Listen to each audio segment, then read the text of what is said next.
자, 우리 옆에 있는 분들하고 또 한번 인사를 좀 했으면 좋겠습니다.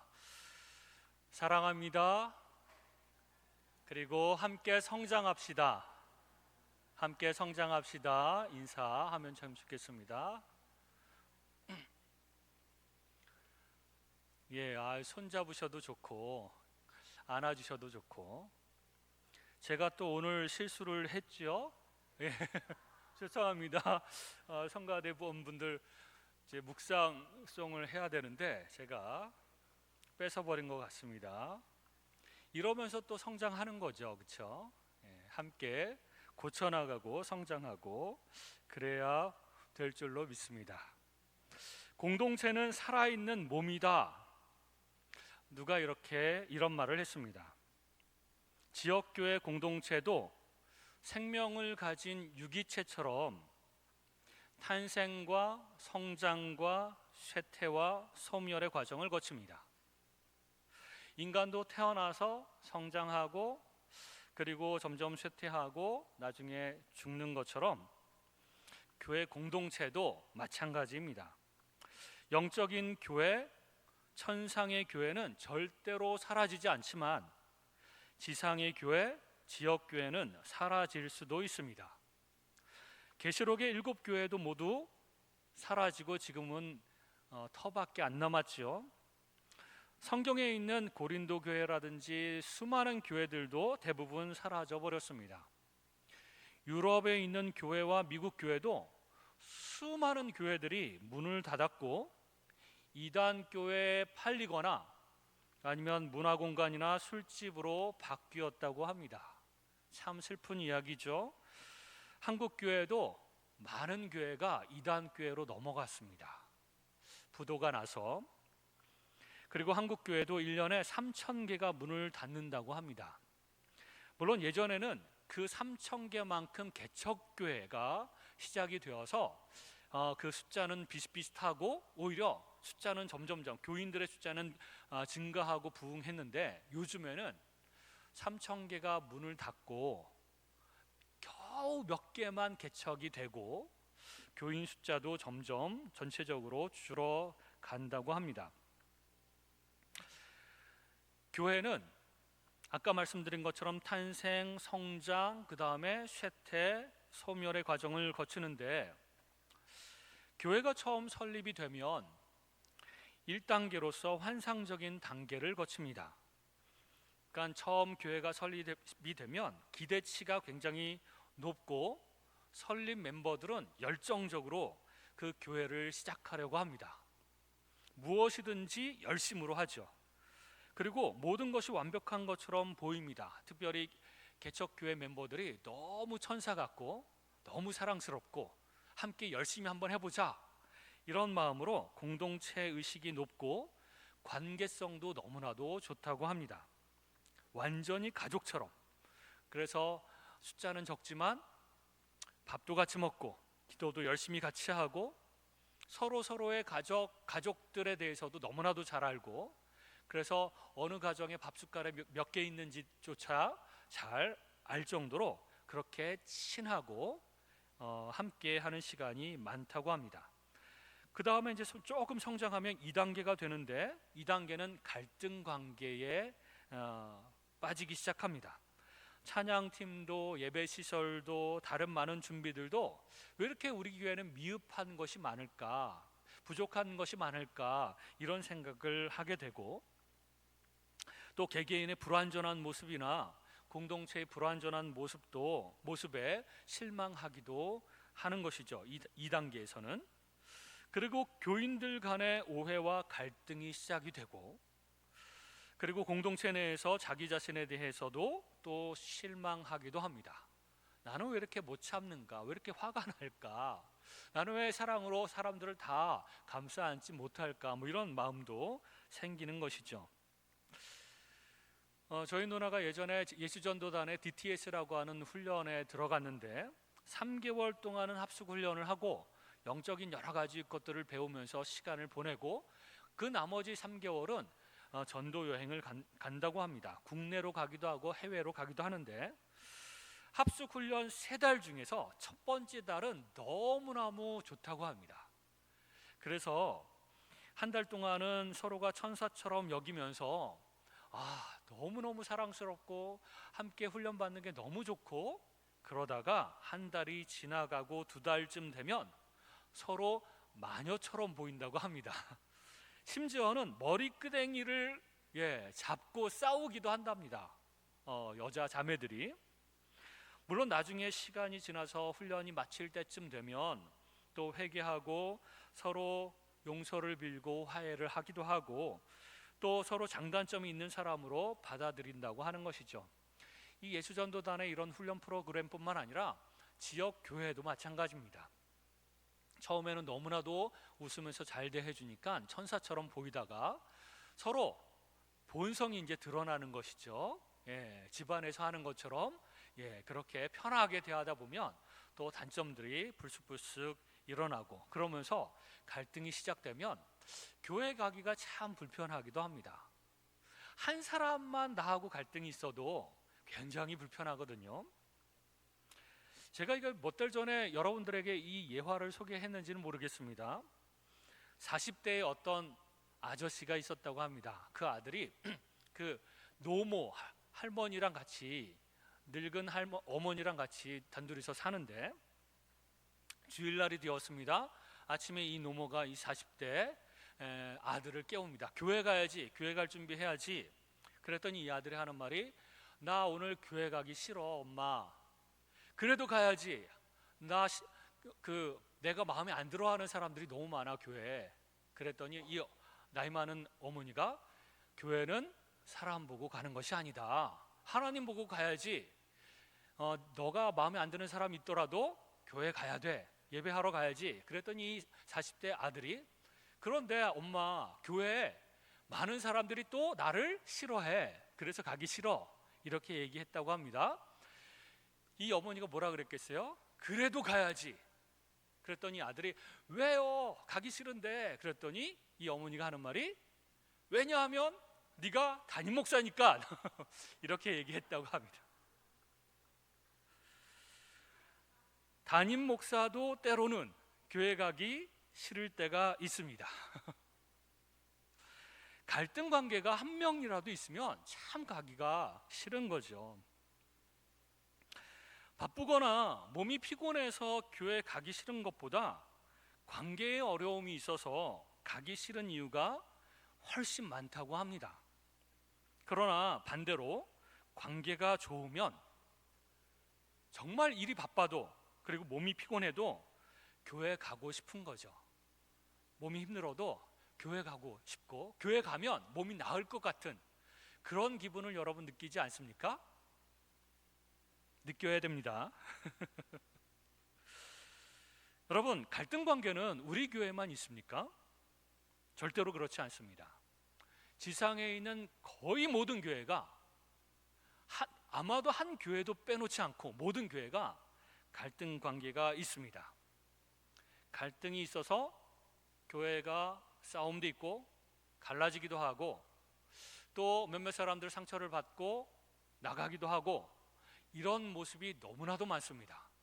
또 세대 교체를 하면서 원로 목사님파와 담임 목사님파로 나누어져서 그렇게 싸우는 교회들도 부지기수입니다.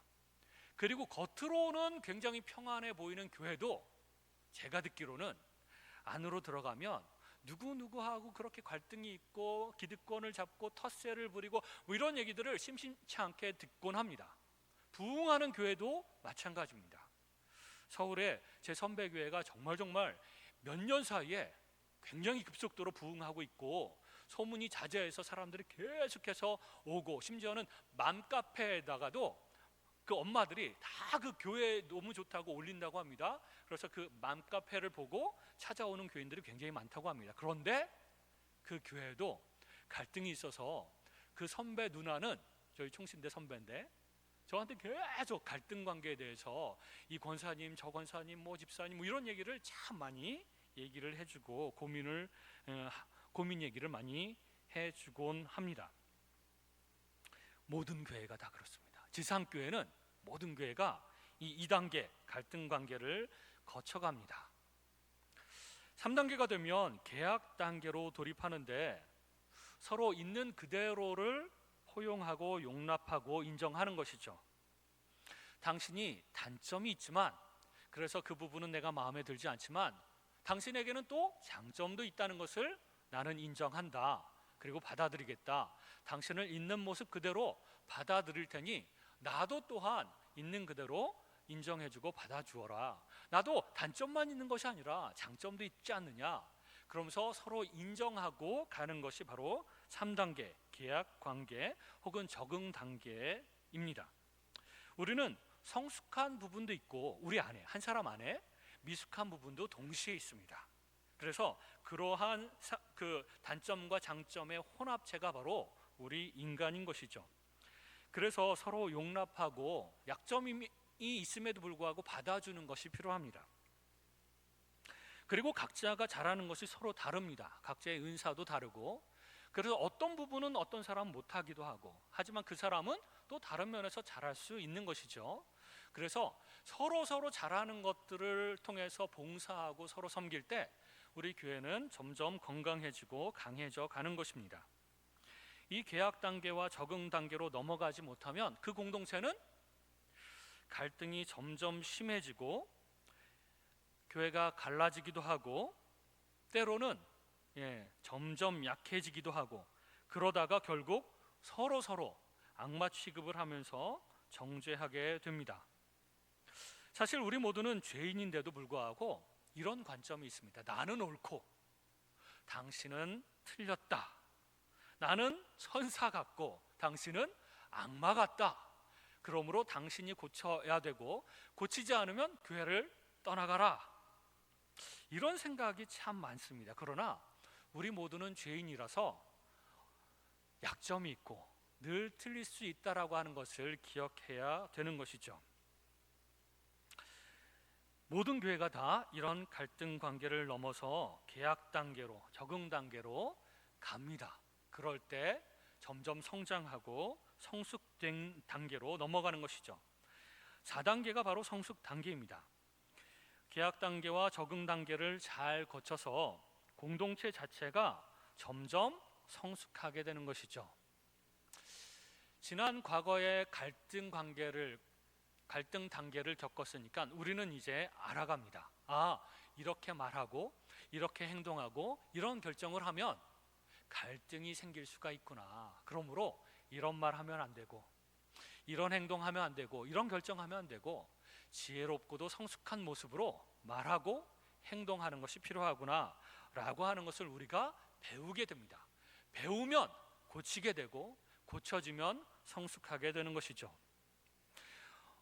어떤 사람 하나가 교회 안에서 독재자처럼 목소리를 높여서 교회를 좌지우지하지 않고 이제는 서로가 대화를 통해서 풀어나갑니다.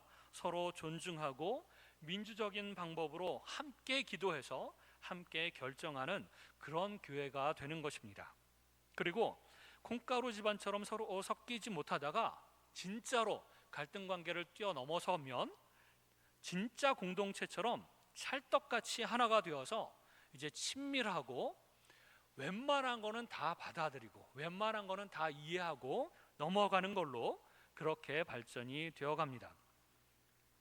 그 정도가 돼야지, 성숙한 교회가 돼야지 그때 비로소 교회 공동체는 이웃과 세상을 위해서 개방되고 세상 사람들을 자신 있게 교회로 초대하고 그리고 전도도 활발하게 이루어지며 해외 선교까지도 활발하게 하게 되는 것입니다. 그리고 이웃에 있는 불신자들까지도 그 사람들을 위해서도 봉사도 열심히 하게 되는 것이죠. 성숙한 공동체가 바로 이런 일을 할 수 있는 것입니다. 성경에는 교회를 여러 가지 모습으로 표현을 합니다. 그 중에 오늘 2가지를 말씀드리고 싶은데 교회를 그리스도의 몸으로 표현하고 있습니다. 에베소서 1장 22절에 보면 또 만물을 그의 발 아래 복종하게 하시고 그를 만물 위에 교회의 머리로 삼으셨느니라. 그분은 예수 그리스도죠. 그래서 교회의 머리는 예수 그리스도시고 교회는 그분의 몸입니다. 에베소서 1장 23절에 계속해서 이렇게 얘기합니다. 교회는 그의 몸이니 만물 안에서 만물을 충만하게 하시는 이의 충만함이니라. 교회는 예수 그리스도의 몸입니다. 몸은 아까 말한 것처럼 생명력 있는 유기체죠. 그래서 탄생, 성장, 소멸, 가끔은 병이 들기도 하고 소멸과 그 쇠퇴와 소멸의 과정을 거칩니다. 몸이 튼튼할 때도 있고 약하게 병들 때도 있습니다. 몸이 점점 커질 수도 있고 줄어들 수도 있는 것이죠. 두 번째로 교회를 성전인 건물로 표현합니다. 오늘 읽은 본문의 말씀 에베소서 2장 21절에 보면 그의 안에서 예수 그리스도 안에서 건물마다 서로 연결하여 주 안에서 성전이 되어가고 너희도 성령 안에서 하나님이 거하실 처소가 되기 위하여 그리스도 예수 안에서 함께 지어져 가느니라.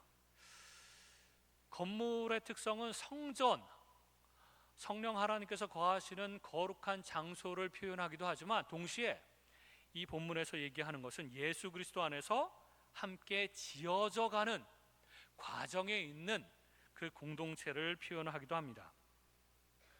이 두 비유 모두 그리스도와 교회가 연결되어 있으며 각각의 지체들이 또한 연결되어 서로 다른 부분들이 서로 다른 역할을 하면서 한 몸을 이루고 있음을 말씀해 주고 있습니다. 이 몸에는 여러 가지 지체들이 있죠. 손도 있고 발도 있고 눈도 있고 입도 있고 모든 각각 몸에 속한 지체들은 서로 모양도 다르고 역할이 다르지만 한 몸을 구성하고 있다라고 하는 것을 의미하고 그렇게 한 몸으로 하나가 되어서 서로로 섬기는 그런 지체가 그런 몸이 되어야 된다. 그런 교회가 되어야 된다라고 하는 말씀입니다. 교회 건물도 마찬가지죠. 성전도 벽돌 하나, 기둥 하나 모든 것들이 다 연결되어서 함께 지어져 가는 것을 볼 수가 있습니다. 우리는 모양과 성격과 역할이 다르지만 하나를 이룰 때 그리고 서로 섬길 때에 아름답고 힘이 있는 공동체가 될 것입니다. 그리고 몸도 탄생과 성장과 쇠퇴와 소멸의 과정이 있고 건물이 지어지는 것도 이런 변화의 과정이 있다는 것을 기억해야 됩니다. 과거에 우리 지산교회는 처음에 개척이 되어서 그리고 시간이 좀 지나서 막 열심으로 부흥하는 그런 시간들을 보냈죠. 그리고 지금 많이 쇠퇴했습니다. 쇠퇴한 시점에서 누구나 다 생각할 수 있는 것은 과거에 우리가 부흥하고 열심으로 섬기고 뜨거웠었지 이런 과거를 회상하고 돌아보는 마음들이 큽니다. 지금은 안 그런데 참 안타깝다 그리고 많은 것이죠. 변화무쌍한 교회이기 때문에 우리 교회가 어느 방향으로 어떻게 앞으로 변화될지가 매우 중요합니다. 매우 중요하죠. 개인 영성만 추구하는 사람들이 종종 있는데요. 교회를 다니면서도 나만 영적으로 성장하고 풍성한 삶을 살면 된다. 나만 하나님께 축복받고 나만 하나님께서 잘 영적으로 성장하게 하시면 된다. 나만 생각하는 사람들이 종종 있습니다. 그러나 개인 영성만 추구하는 자는 이미 영성이 없는 이기적인 사람입니다. 그렇게 생각하는 사람이 아주 개인주의적이고 이기적인 사람이지 않겠습니까? 공동체와 그리스도의 몸을 생각하고 이웃을 생각하고 함께 신앙생활하는 성도들을 생각하지 않으면 그건 이기적인 신앙인 것이죠. 개인 영성을 뛰어넘어서 공동체의 영성을 일구도록 노력해야 됩니다. 우리를 늘 생각해야 되는 것이죠. 나만이 아니라 우리는 어떻게 할 것인가? 우리 교회는 어떻게 될 것인가? 우리 교회가 부흥하고 성장해야 되는데 우리 교인들이 다 같이 그 은혜를 받아야 되는데 축복을 받아야 되는데 늘 우리 교회 이거를 늘 생각하면서 하나님 우리 교회 공동체의 영성을 하나님 부어 주옵소서. 성령 하나님께서 우리 교회 각 사람들에게 성령 하나님께서 부어 주시옵소서, 기름 부어 주시옵소서라고 기도하고 늘 교회 공동체를 걱정하고 염려하고 늘 교회 공동체를 사랑하고 섬기고 하는 마음이 공동체의 영성입니다. 개인은 공동체에서 훈련받고 은혜 받기 때문에 공동체가 중요합니다. 그래서 공동체가 성장하면 개인도 동시에 성장을 하는 것입니다. 왜냐하면 개인은 공동체로부터 영양분을 공급받아서 더불어 성장하기 때문에 그렇습니다. 옆에 있는 권사님이나 집사님들이 막 은혜 받아서 성장하면 나도 그 은혜를 나누어서 받아 누릴 수 있기 때문에 주변에 있는 분들이 잘 돼야 됩니다. 잘 돼야 되는 것이죠. 우리가 만약에 처음에 교회가 탄생이 되고 성장이 되고 갈등 관계가 넘어서서 그리고 나서 나중에 성숙 단계에 이르렀다고 한번 생각을 해보세요. 만약에 우리가 성숙 단계에 다다르면 계속해서 이 성숙 단계가 지속되고 변함없이 쭉 갈 것인가? 그렇지 않다는 겁니다.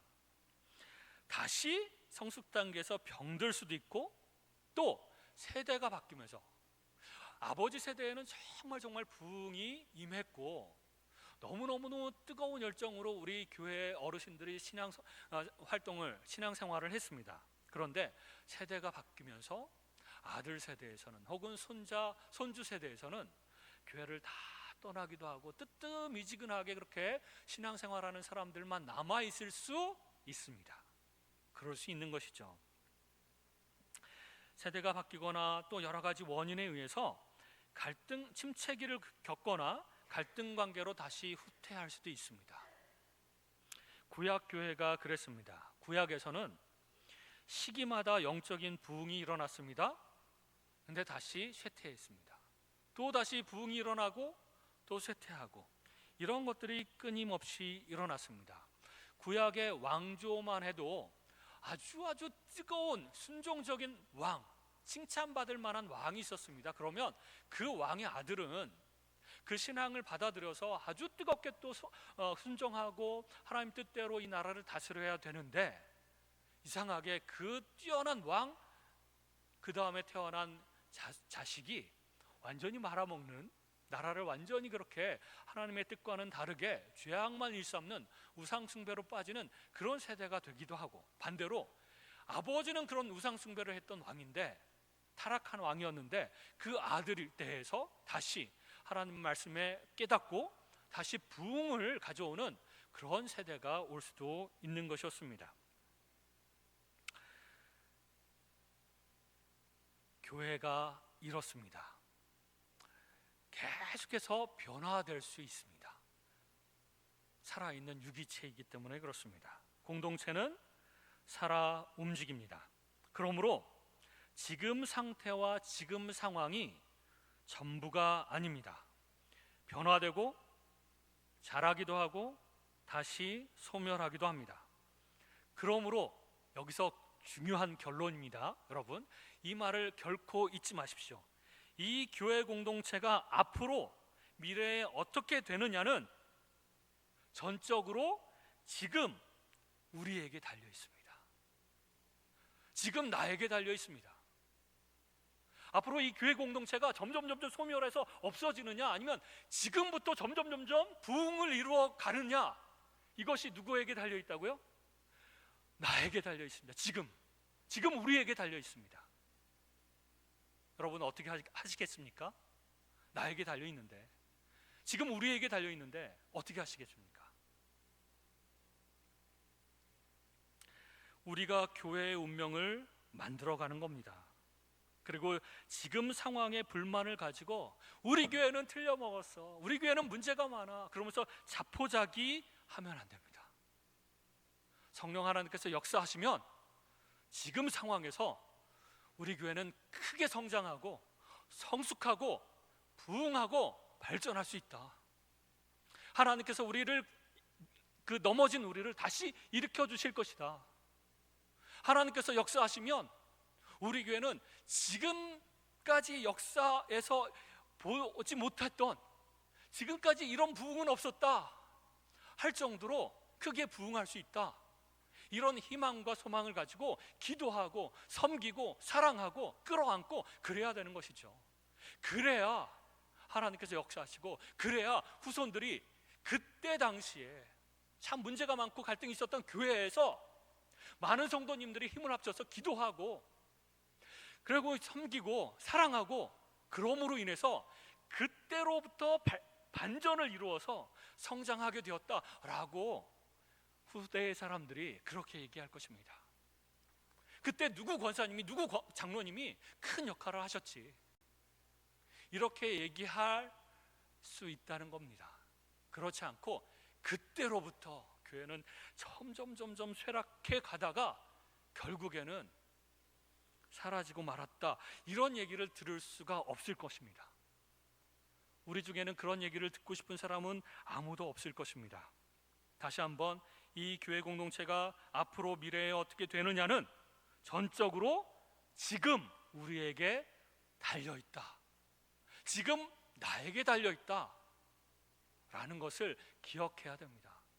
그래서 과거에 했던 것보다 2배로 기도해야 되고, 2배로 섬겨야 되고, 2배로 사랑하고 끌어안아야 됩니다. 그래야 우리가 다시 회복될 수 있습니다. 그래야 하나님께서 역사하실 때 놀라운 열매들이, 그리고 놀라운 성장이 일어나게 될 것입니다. 우리는 앞으로 어떻게 될지 모릅니다. 계속 변화되는 유기체, 생명 있는 유기체이기 때문에. 그러나 우리는 하나님께서 말씀하신 것처럼 예수 그리스도 안에서 함께 지어져 가기를 소망합니다. 함께 예수 그리스도의 몸으로서 성장하고 건강한 교회가 되기를 소망합니다. 여러분 소망하십니까? 2배 더 뛰시기 바랍니다. 2배 더 섬기시고 사랑하시기 바랍니다. 그렇게 하는 저와 여러분이 되시기를 주님의 이름으로 축원합니다. 이 시간 함께 기도